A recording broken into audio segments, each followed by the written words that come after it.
I want to begin by asking you to ask the most important question that needs to be asked tonight. Dan Perry, what should we ask?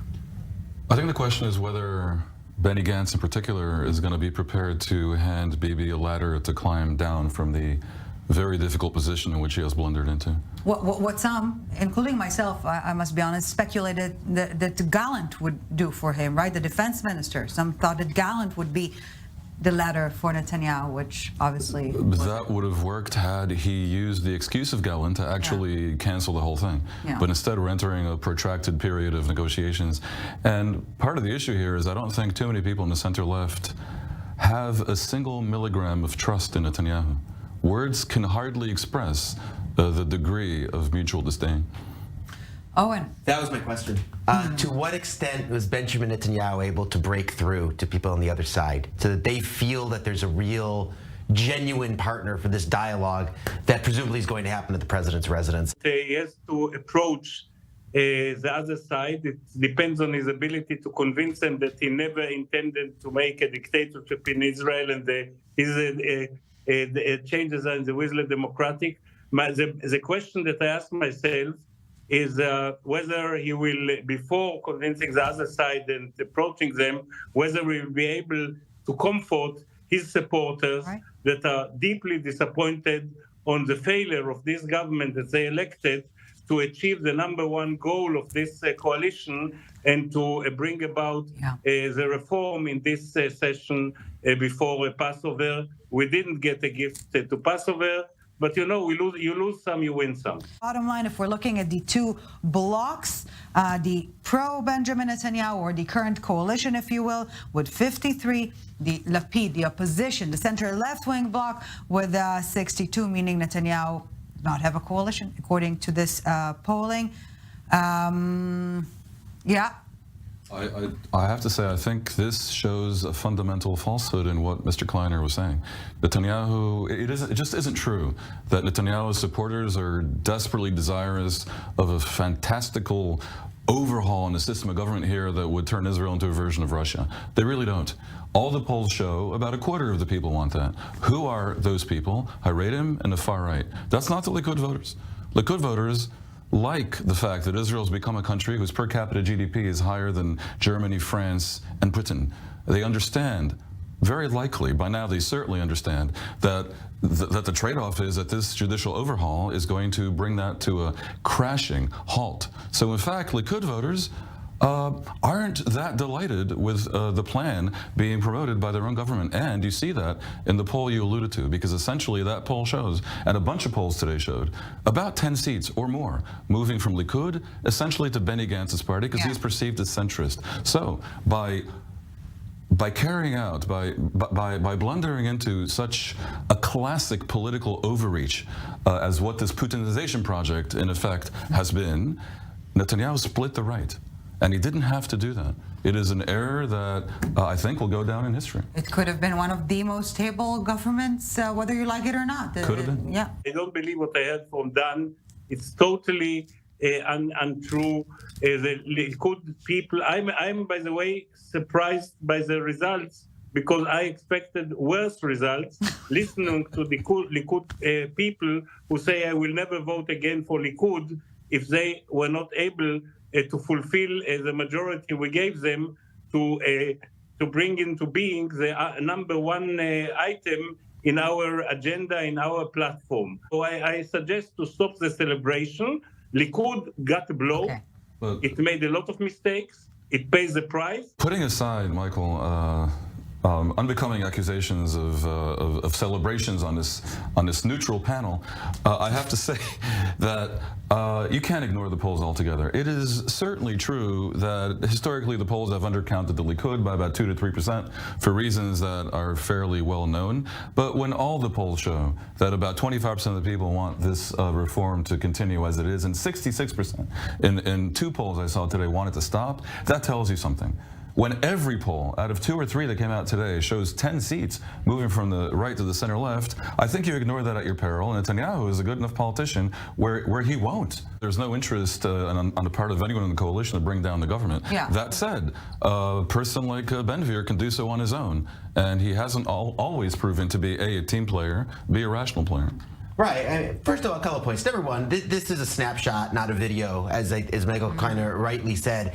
And this is the Likud at its trough, right? We have every reason to believe that it is only to grow from here and it won't shrink anymore. That said, there's no escaping the fact that these numbers point to a striking disconnect between Netanyahu, including Netanyahu's speech tonight, and his own voters. The disconnect is not just between Netanyahu and his voters, and I do maintain most Likud voters did not want this potential calamity. 60% of Likud voters, according to Channel 12 polls, support the decision to stop the legislation. But almost all of the legislators, it flips with the legislators. About 2/3 of the legislators do, because they're committed to it ideologically. Yeah. So I think we may see a reshuffling of the internal Likud politics in the next primary. Yeah. Is there any reason to think that Israel's global standing is not undermined by these scenes making headlines, top headlines almost on any news outlet today? I think Israel's global standing is undermined by the fact that there is a government that is trying to effectively cancel its democracy, and I am very sorry, it's not a judicial reform. If what is on the table is a radical revision of Israel's system of government. But there's no reflection of the other side on international... I think the coverage of this event on TV internationally is restoring a bit of Israel's good name, because it shows that there is tremendous support in Israel for liberal democracy. The reaction on social media has been remarkable. The response from people, I saw people trying to hijack the protest. There was actually a very prominent anti-Israel activist from Sheikh Jarrah who tweeted that he wants the reforms to continue. Now, why do you think that is?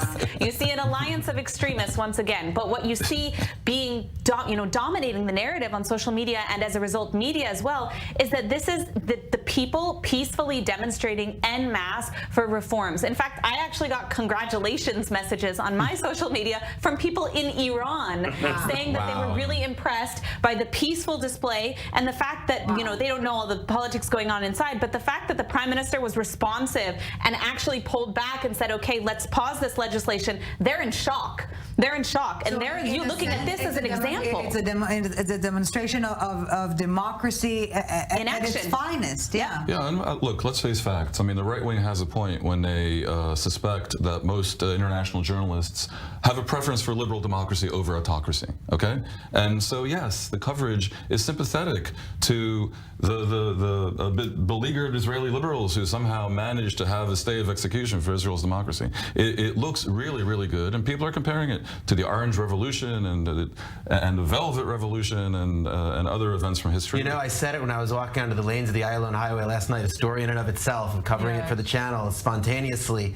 I said, this feels like an actual revolution. The use of Israeli flags, not red flags, not black flags, but rather the use of the Israeli flags after the center left-wing camp has been dubbed anti-Israeli, So this perhaps reclaiming of the love of the state was a game changer. There has been a demonization campaign of the left and the center left, and frankly, everyone who falls slightly to the left of Ben-Gvir and Smotrich, and that's really unacceptable. Because when we're talking about Zionism, even classical Zionism, the Zionism that established the state, I'm sorry, but it wasn't what Ben-Gvir stands for. Absolutely, and there is a trade-off here that I think is understood. They wanted this to be not about left and right and the Palestinians, but about saving Israeli democracy. And by using the Israeli flag, they hope to attract Likud voters as well, and I think they have succeeded. In so doing, they have agreed to forgo essentially Arab participation in the protests,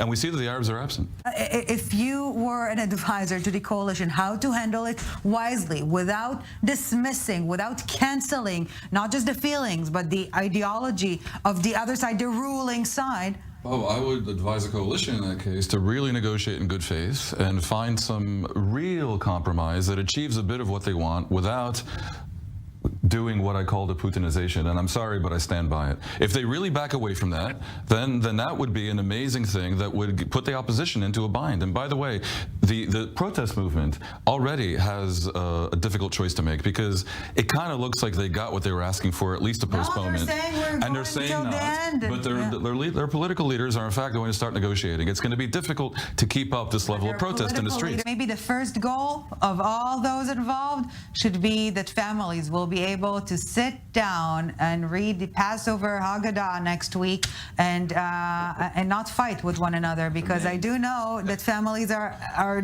dreading next week's holiday dinner just because of political disagreements, and do the morning in Yom HaZikaron together and celebrating Yom HaAtzmaut together.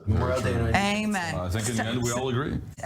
Thank you so very much, Michael Kleiner, for bearing with us through Zoom, President of the Likud Party Supreme Court. Thank you very much, sir. Owen Alterman, I24 News Senior International Affairs Analyst, Dan Perry, International Affairs Analyst, and Emily Schrader, journalist. Emily Schrader, Ynet Senior Correspondent. Thank you so very much for joining us this past hour to try and get a clear understanding of this truly, yes, I would dare to say, fascinating times in Israeli politics and Israeli society. A moment of change, that's for certain.